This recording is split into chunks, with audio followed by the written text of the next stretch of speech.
You decided to click on this video, and while we're talking about things that you have done, you've also probably drank water at some point in your life. In fact, I'm willing to bet the majority of you have had bottled water or tap water at least in the last day or two. And with more and more people talking about this in the last few years, I don't like them putting chemicals in the water that turn the friggin' frogs gay. I wanted to do some actual research and really discover the truth behind water. And what I found was shocking.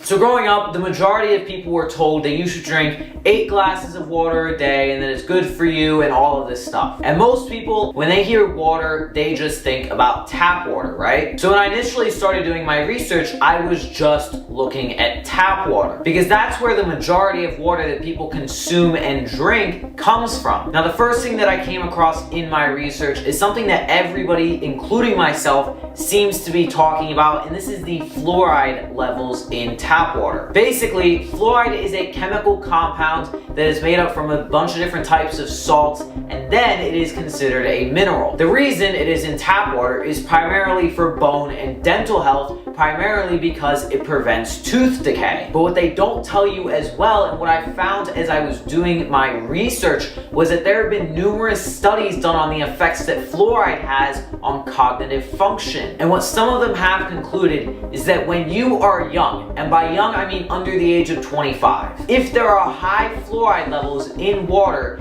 it has been linked to lower IQ scores and impacted cognitive function when you are an adult. Though, these studies are not very consistent, and this is most likely just because there are a lot of factors that go into things like this. What I will tell you though is that there are probably some unknown side effects of having this amount of fluoride in tap water. We just haven't seen them yet because we haven't used fluoride in tap water for that long. But that is incredibly surface level. In my research, I went way deeper than that. Then I started doing research on the different types of metals in tap water. And I know what you're thinking. Metal in my water? Yeah. And to the point where it's really bad. And this isn't some conspiracy theory either. It's literally on Google from both sides of the spectrum. These articles from Fox News and The Guardian were both reporting on different studies that were done by the USGS, or the United States Geological Survey. And what they concluded was that over 45% of the samples that they collected of US tap water were found to have one or more types of PFAS, or basically toxic forever chemicals that cannot be killed by heat, grease, oil, water, all of it. They also found that 8% of these samples had another chemical compound called arsenic in them at ridiculous levels. And the scariest part of all of this was that 98% of the samples